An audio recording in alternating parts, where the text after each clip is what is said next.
이런 식으로 이야기를 합니다. 스트레스는 받으면 될까요? 안 될까요? 되죠. 병원에 갔더니 제가 목사인 줄 모르고 하는 말이 담배 끊으십시오.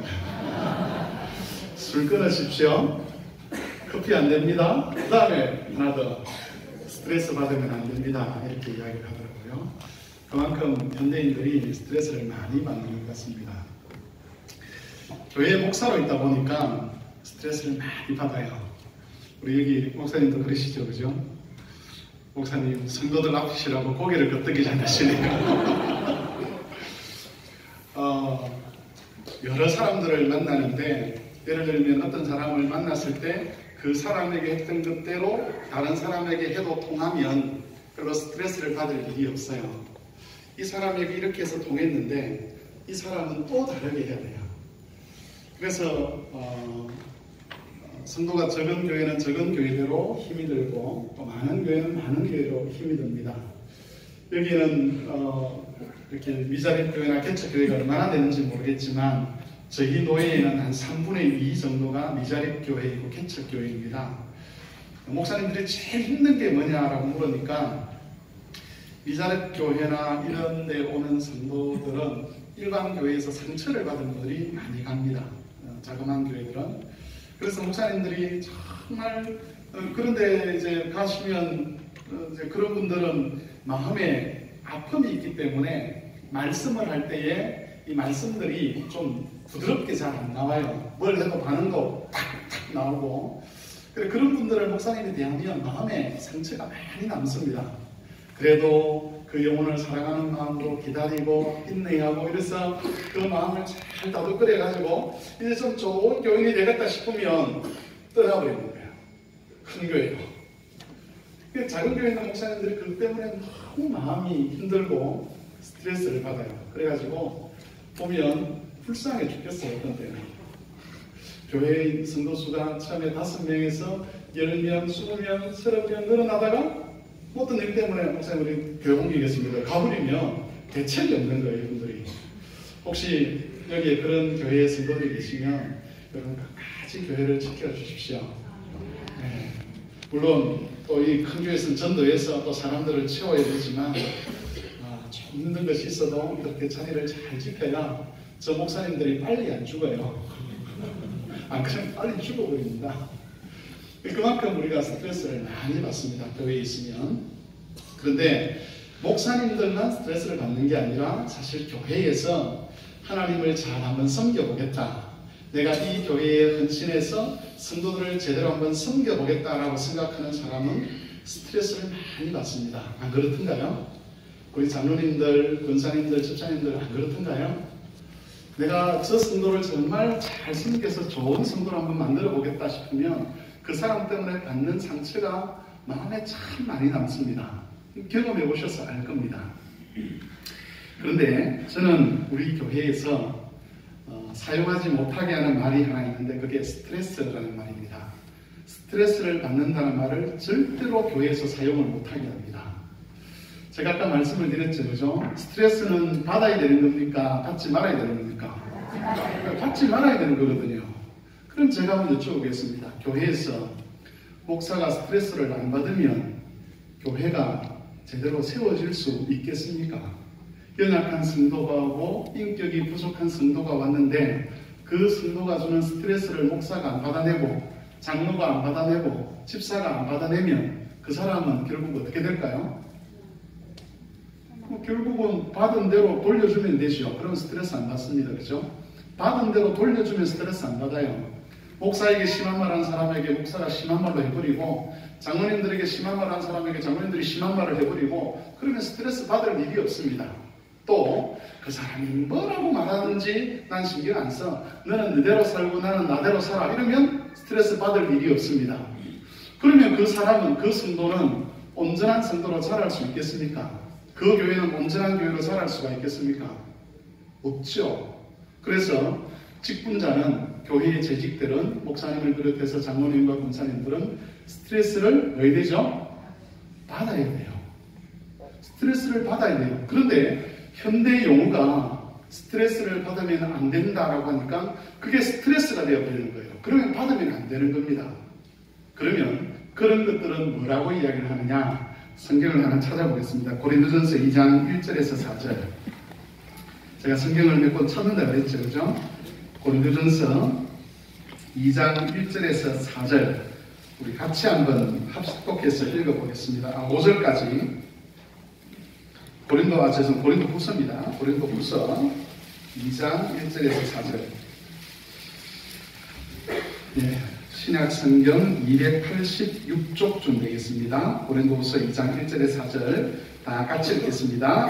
내가 다시는 너희에게 근심 중에 나아가지 아니하기로 스스로 결심하였노니 내가 너희를 근심하게 한다면 내가 근심하게 하는 자밖에 나를 기쁘게 할 자가 누구냐?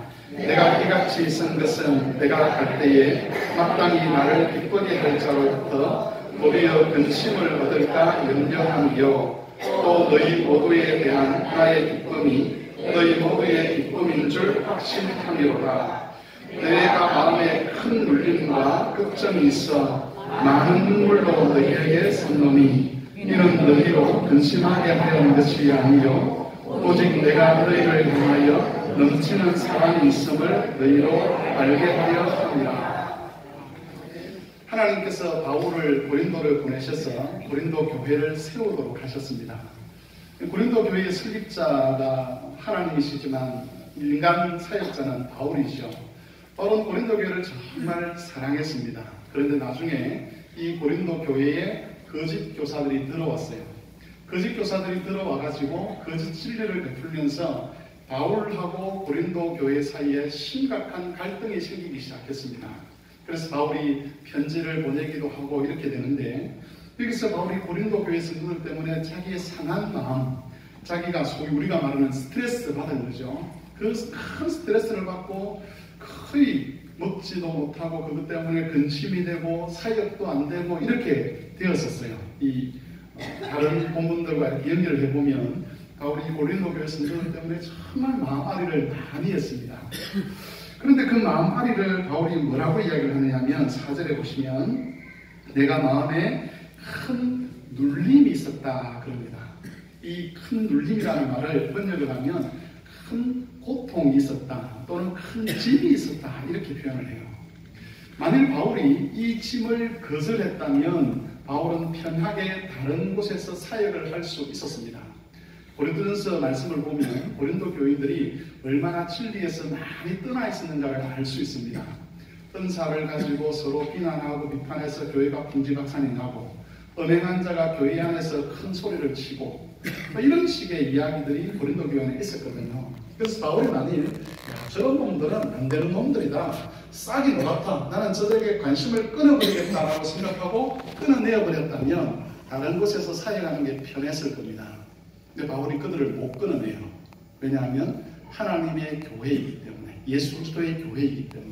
그래서 그 말 안 듣는 고린도 교인들을 향해서도 내 사랑하는 형제들이라 그러고 너희가 하나님 앞에서 정결하기를 원한다 그러고 이 고린도 교인 성도들을 향해서 편지를 쓰며 마음앓이를 합니다. 바울은 그 마음앓이를 큰 눌림이다 또는 큰 짐이다 그렇게 이야기를 합니다. 제가 첫째 날 저녁에도 말씀을 드렸지만 하나님의 일을 하고자 하는 사람의 마음을 이렇게 쪼개서 열면 거기가 새까맣게 타 있는 게 맞습니다. 나는 스트레스 안 받고 사역을 할 거야. 난 스트레스 안 받고 교회를 섬길 거야. 난 스트레스 안 받고 직분을 감당할 거야. 불가능합니다. 하나님은 우리가 짐을 지기를 원합니다. 연약한 성도들의 짐, 아직까지 성숙하지 못한 성도들의 짐, 언어가 변화되지 못한 성도들의 짐, 성화되지 못한 성도들의 짐, 그런 짐을 사역자들이 져야 되죠. 그 짐을 져야만 교회가 세워지는 겁니다. 그런데 스트레스라는 말은 짐을 져서는 안 된다라고 그렇게 규정을 하는 거 아닙니까? 받아서는 안 되는 거니까. 그래서 스트레스라는 말을 쓰지 말자 이야기를 하고 대신 교회를 위한 짐이다 그렇게 이야기를 합니다. 내가 교회를 위한 짐을 지겠다. 그리고 우리는 이 교회의 일꾼으로 부름을 받았기 때문에 각오를 해야 됩니다. 세월이 지날수록 내 마음이 숫덩이가 될 거라는 그런 각오를 하고 직분을 감당하려고 해야 됩니다. 여기 제 자녀들을 다 키우시는 부모님들이 계시는데 어떤 자녀들은 어릴 때부터 부모님 말씀을 잘 들어서 거역하지 않아서 자녀를 키우면서도 마음앓이를 별로 안 한 그런 부모님들이 계시긴 하지만 대체로 부모님들은 어떻죠? 아이들 어렸을 때부터 사춘기 지나고 이러면서 그 속을 썩지 않습니까? 그죠? 저희도 애가 셋 있는데 큰애가 지금 이제 대학 2학년이고 둘째가 재수를 하고 있고 막내가 고등학교 2학년입니다. 학교는 안 다녀요. 어릴 때부터 그 초등학교 들어가서 얼마 안 있어도 또 홈스쿨링을 해가지고 학교를 안 다니는데 이놈들이 얼마나 각자 돌아가면서 속을 썩여요. 그래서 하나님이 참 속이 상하겠다 이런 생각을 하거든요. 그 아이들이 자라고 난 다음에 부모님의 마음을 이렇게 쪼개서 열면 거기가 어떻게 되어 있다고요? 생각하게 타 있는 거죠. 부모이기 때문에 자녀들을 사랑하기 때문에 자기가 그 짐을 졌기 때문에 생기는 한입니다. 한. 그 한이 직분자들에게 없다 그러면 그 직분자는 직분을 감당한 게 못 되죠. 목사로서 교회에 있는 성도들은 하나님이 맡겨주신 약물입니다. 영적인 아기라고 하지 않습니까? 영적인 자녀들이죠. 사랑한다 그러면 내가 그 아픈 마음을 부둥켜 안고 그 영혼 때문에 인내해야 되는 거죠. 장로님, 집사님, 권사님 다 마찬가지입니다. 짐을 지지 않고서는 절대로 교회가 세워질 수가 없는 것이요. 그래서 바울이 그렇게 이야기합니다. 그리스도의 남은 고난을 내 육체에 채운다. 그게 물론 복음 때문에 매를 맞는다 이런 것도 있지만 교회 안에서 성도들을 세우고 교회를 세우는 데 있어서 그만큼 마음이 아프고 힘든 일들이 많다는 거죠. 그래서 교회에서 우리 직분자들에게 그 요구를 했습니다. 스트레스라는 말을 하지 말자. 그러니까 짐을 지는데 전에는 스트레스라고 말할 때는 어떻게 하든지 그걸 안 받아야 돼요.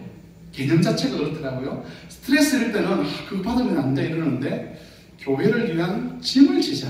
그리스도를 위하여 짐을 지자라고 하니까 짐을 지는 게 마음은 아픈데 짐 지는 게 영광스럽게 되는 겁니다. 내가 교회를 위하여, 내가 성도를 위하여 이건 참아야지, 인내해야지, 내 속이 썩어야지 그렇게 되는 거예요. 그게 결국은 누구의 길을 따라가는 거죠? 예수님의 길을 따라가는 거죠. 여러분 스스로 한번 예수님의 그 은혜를 생각하면서 우리가 스스로를 돌아보면 참 예수님 속이 상하셨겠다 이런 생각을 합니다. 예수님께서 나를 따라오려거든 자기를 부인하고 자기 십자가를 지고 나를 쫓아라고 했는데 우리가 베드로처럼 은혜 받고 나면 결심하셔. 제가 주님을 따르겠습니다. 그런데 우리가 얼마나 많이 배신합니까? 자녀들 문제 앞에서 배신하죠. 돈 문제 앞에서 배신하죠. 체면 문제 앞에서 배신합니다. 어떤 직장 문제 앞에서 배신을 합니다. 예배보다 직장의 다른 일을 더 중요하게 생각해서 주일 성수도 아무렇게나 여기는 그런 경우들도 우리 안에 있죠. 자녀들이 주일날 시험 기간이 되면 주일날 학원 보내는 우리의 모습들 속에서 예수님의 마음이 얼마나 쓰리고 아팠겠습니까? 그런데 그런 예수님께서 야, 나 너 때문에 스트레스 받아서 예수 못하겠다 그렇게 하시던가요? 제가 만난 예수님은 그런 분은 아니셨습니다. 기도하면 가만히 찾아오셔서 이렇게 말씀하시죠. 너 계속 그렇게 살래? 너 계속 그렇게 고집을 피울래? 이렇게 말씀하시죠. 그러면서 그리스도와 함께 그 길을 계속 갈 수 있도록 우리를 참아주고 기다려주시는 분이 우리 주님이시고 우리는 그 주님의 연합된 주님의 종들이기 때문에 누구처럼 해야 되죠? 예수님처럼 해야 됩니다. 그래서 여러분 난 교회와 상관없어. 이 교회가 어떻게 되는지 난 몰라. 그렇게 하실 것 같으면 굳이 짐을 지지 않아도 됩니다. 그런데 주의 몸된 교회를 내가 세우겠다. 이 약한 시대의 교회를 다음 세대에 전수해 주기 위해서 교회를 세우는 일에 헌신하겠다. 영혼을 세우는 일에 내가 헌신하겠다라고 그렇게 마음에 작정을 하시면 여러분 짐을 질 준비를 하십시오. 속이 상할, 속이 문드러져 내 속에서 한이 쌓일 준비를 하십시오. 그리고 그 하는 나중에 누구 앞에 가서 이야기하면 될까요? 그렇죠. 하나님 앞에 가는 거죠. 시편 기도에 한스러운 기도가 많지 않습니까? 그 기도 가지고 하나님께 가는 겁니다. 하나님 아시죠? 제가 이거 참았습니다.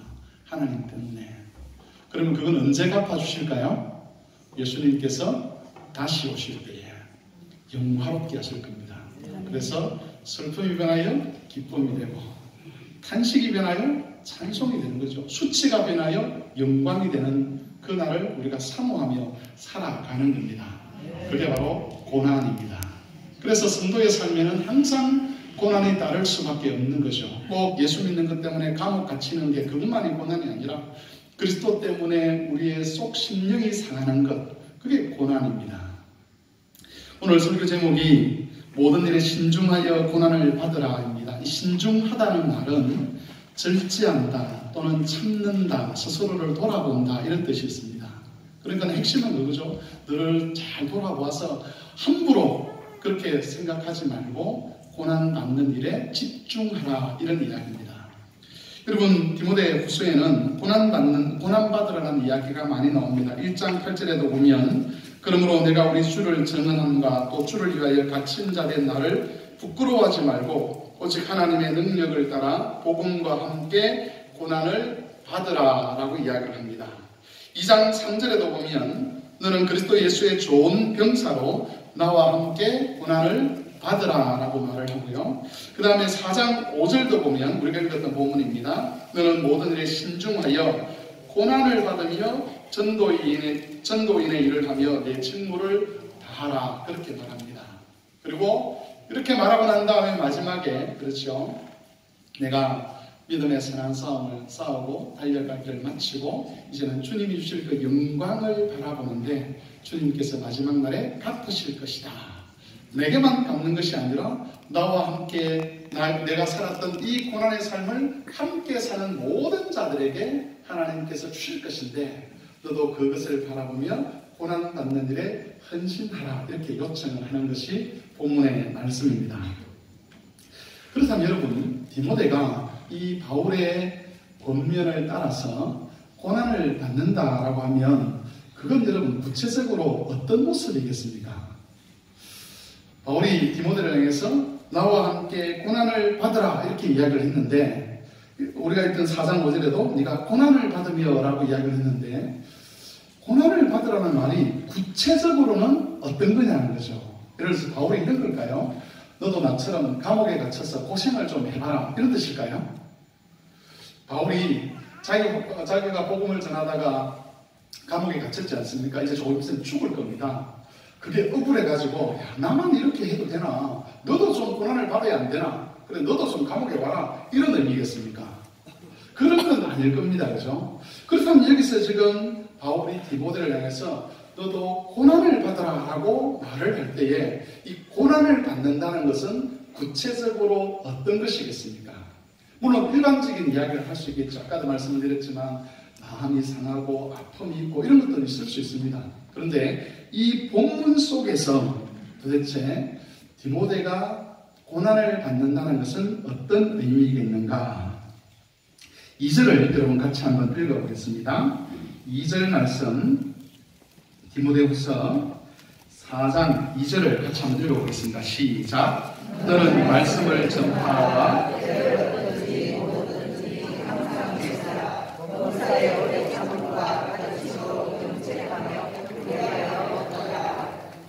여러분 전체 성경을 읽어보면 지금 바울이 디모데에게 네가 고난을 받으라 또는 복음을 위해서 헌신하라 수고하라 라고 말할 때에 그 핵심이 바로 이 4장 2절에 있는 이 말씀입니다.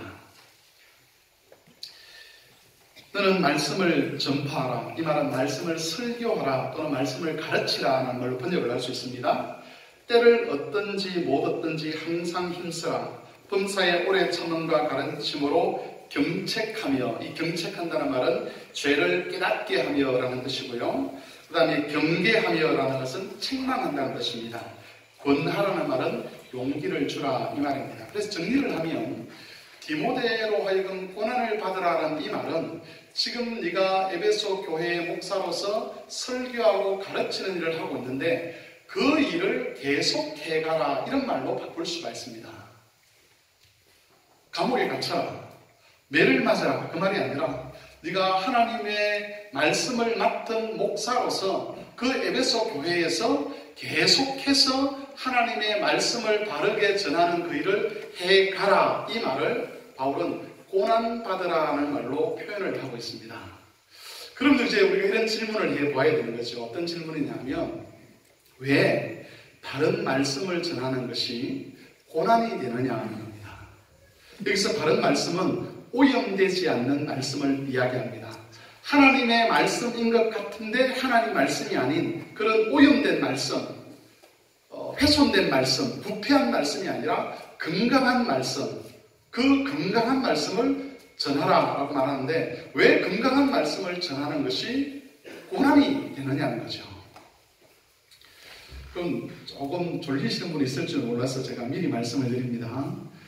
제가 학생들 집회에 가면 설교하기 전에 미리 말해요. 졸릴 때는 조용히 일어나서 나갔다가 들어와도 된다고.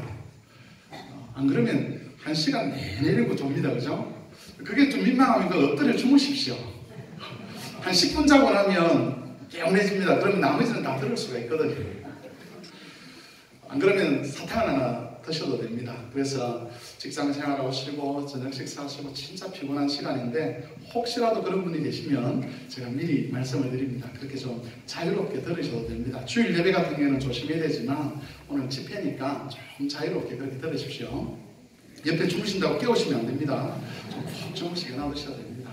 여기서 설교 안 들어도 주일날 설교 듣는 것만 해도 천국 가는데 전혀 문제 없습니다. 이건 정말로 우리가 하나님을 섬기다가 또 한 번씩 힘을 얻기 위해서 하는 소위 옛날 우리 목사님들이 별미다 이런 말씀하셨지 않습니까? 그죠? 별미 안 먹어도 몸을 지키는데 문제가 없습니다. 평소에 주일날 여러분의 교회에서 이루어지는 설교 말씀 잘 들으면 그게 하나님 앞에서 영혼의 힘을 얻는 길입니다. 여러분 왜 고난이 될까요? 그 이야기를 4장 3절 4절에서 하고 있습니다. 디모데오 후서 4장 3절 4절 같이 한번 읽어보겠습니다. 때가 이르르니 사람이 바른 교훈을 받지 아니하며 귀가 가려워서 자기의 사욕을 따를 스승을 많이 두고 또 그 길을 진리에서 돌이켜 헛간한 이야기를 따르리라. 때가 이를 것이다. 때가 올 것이다. 어떤 때요? 사람들이 하나님의 말씀을, 특별히 건강한 하나님의 말씀을 듣지 않으려고 하는 때가 올 것이다. 그런 때가 오게 되면 하나님의 말씀을 전하는 게 고난이 될 것이다. 그렇지만 너는 고난을 피하지 말고 고난을 받아라. 다시 말하면 하나님 말씀을 계속해서 바르게 증거하라. 이렇게 이야기를 하고 있는 겁니다. 우리가 4장 3절에 있는 내용을 좀 살펴볼 건데요. 4장 3절은 번역에 있어서 조금 부족한 번역입니다. 거기에 보면 사람들이 바른 교훈을 받지 아니하며 라고 되어 있는데 원래는 바른 교훈을 견디지 못하며 그렇게 번역을 해야 합니다. 바른 교훈을 견디지 못한다. 하나님 말씀을 들을 때에 사람들이 바른 말씀, 하나님의 건강한 말씀이 설교되고 가르치면 견디지를 못하는 거예요. 왜? 귀가 가렵고 그리고 자기 욕망을 충족시키는 그런 말씀을 듣고 싶어 하기 때문에 견딜 수 없다. 이렇게 표현을 하는 겁니다. 여러분 왜 사람들이 하나님의 말씀을 못 견딜까요? 히브리서 4장으로 한번 가보겠습니다. 히브리서 성경을 뒤로 넘겨서 신약 성경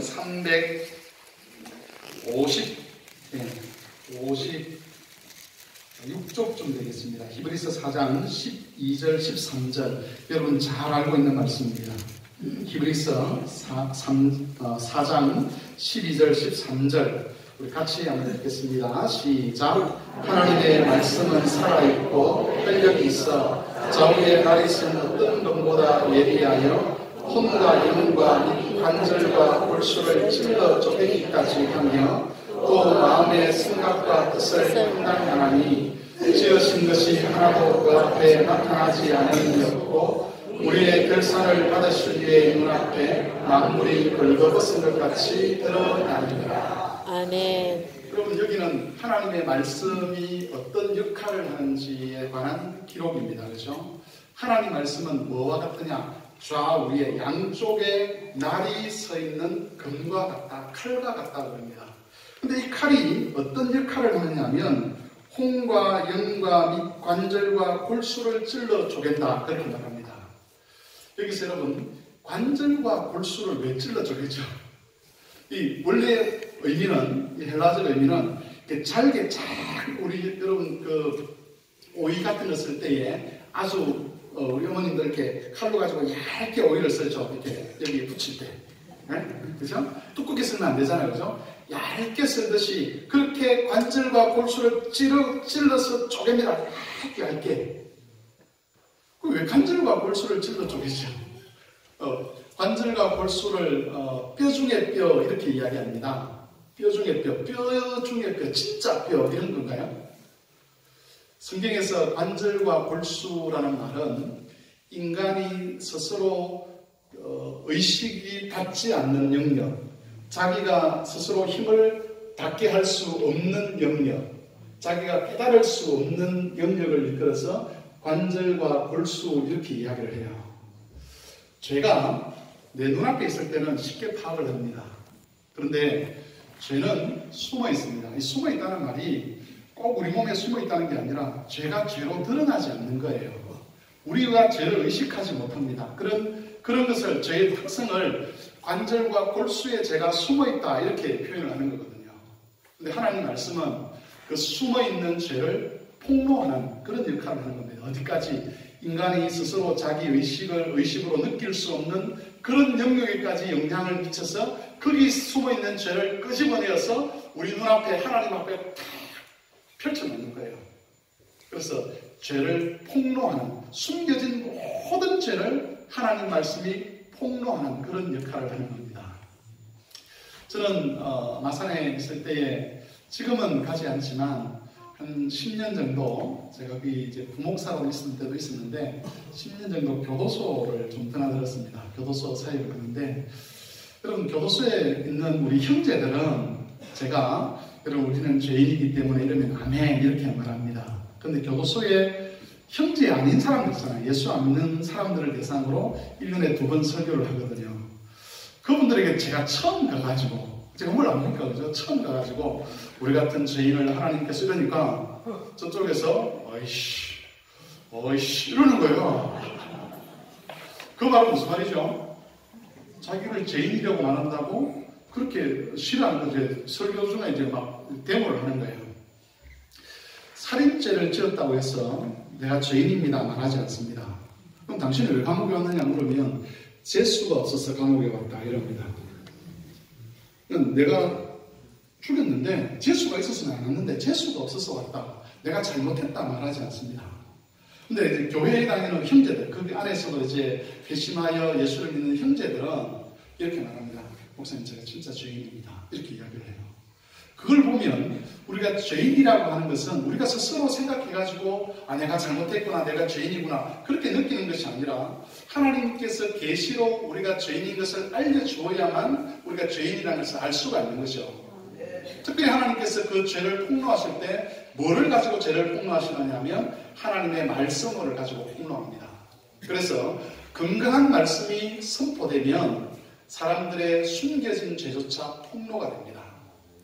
이전에는 죄를 지을 때 별로 양심의 가책이 없이 죄를 지었습니다. 이 정도는 괜찮겠지. 다른 사람들도 다 이렇게 하잖아. 이게 관행인데, 이게 관습인데, 우리 사회는 이렇게 왔잖아. 라고 하는 그런 것도 하나님 말씀이 우리를 조망해 주시면, 빛을 비추면 그 말씀의 빛이 그것을 죄로 깨닫게 되고 그때부터는 그게 양심의 가책으로 다가와요. 그래서 전에는 서스럼없이 하던 거짓말, 전에는 서스럼없이 하던 그런 어떤 일들을 그때부터는 하기가 힘들어집니다. 하나님의 말씀이 우리에게 조망해서 우리 양심을 깨우기 때문에 그렇습니다.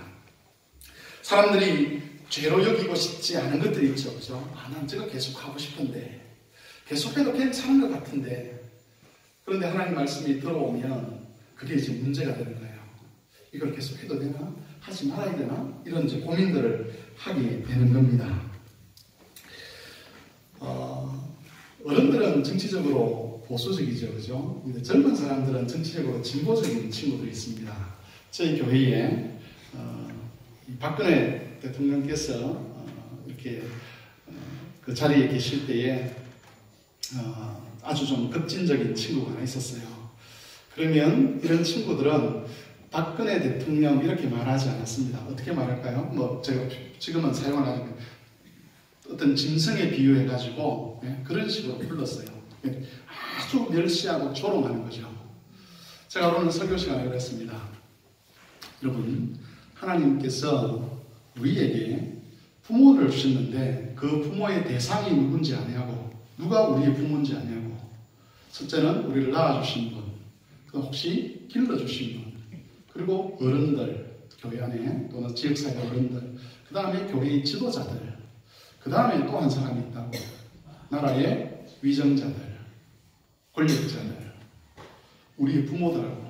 이 하나님이 부모라고 규정해 준 겁니다. 우리 믿으라는 게 아니라 우리 웨스트민스터 대요리 문답 제5계명을 가르치는 부분에 보면 부모의 범위를 그렇게 이해를 한다고 명시를 해놨어요. 제가 그 이야기를 했습니다. 아무리 화가 나도 부모에게 죄송합니다. 정말 죄송합니다. 닭대가리라고 하는 사람이 있느냐? 부모 이름을 함부로 부르는 사람이 있느냐? 그래서 제가 청년들을 그랬습니다. 그러지 말라고. 분노가 정치적으로 분노할 수 있고 또 의견을 다르게 할 수 있을지는 모르겠지만 절대로 우리가 부모에게 그렇게 할 수 없듯이 네 마음대로, 네 죄의 욕망대로, 네 분노대로 그렇게 말하면 안 된다라고 가르쳤어요. 그래서 그 청년들이 순종을 했습니다. 하나님 말씀이 그러하다면 제가 순종하겠습니다. 최근에 우리 정부가 잘 못하는 게 많죠. 그러다 보니까 어른들이 마음에 분노가 쌓이는 거예요. 이 대통령에게. 제가 똑같은 설교를 지난주에 했습니다. 성도 여러분, 우리는 하나님의 백성입니다. 하나님의 말씀을 듣는 자들이죠. 하나님 말씀에 의하면 이 사람을 지지하든 지지하지 않든 그들은 우리의 부모입니다. 여러분, 이게 얼마나 힘든 일인 줄 아십니까? 그 사람 때문에 우리 교회 안에는 사업적으로 피해 보신 분들도 있어요. 지금의 이 정부의 어떤 정책 때문에 분노가 있죠. 근데 하나님께서 부모라고 이렇게 말씀을 하시는 거예요. 그 젊은 청년들에도 마찬가지고. 그러면 부모에게 우리가 함부로 이야기를 부모를 함부로 하는 자는 꼭 누구에게 함부로 하는 자다? 하나님에게 함부로 하는 자다. 그게 성경의 가르침이니까. 전에는 말씀 듣기 전에는 자유롭게 했습니다. 욕했습니다. 대통령 욕했어요. 뭐 이상한 소리 돼가면서 조롱하고 평화했습니다. 그런데 하나님 말씀의 빛이 딱 비치는데 그건 아니야 라고 말씀하는데 힘들죠.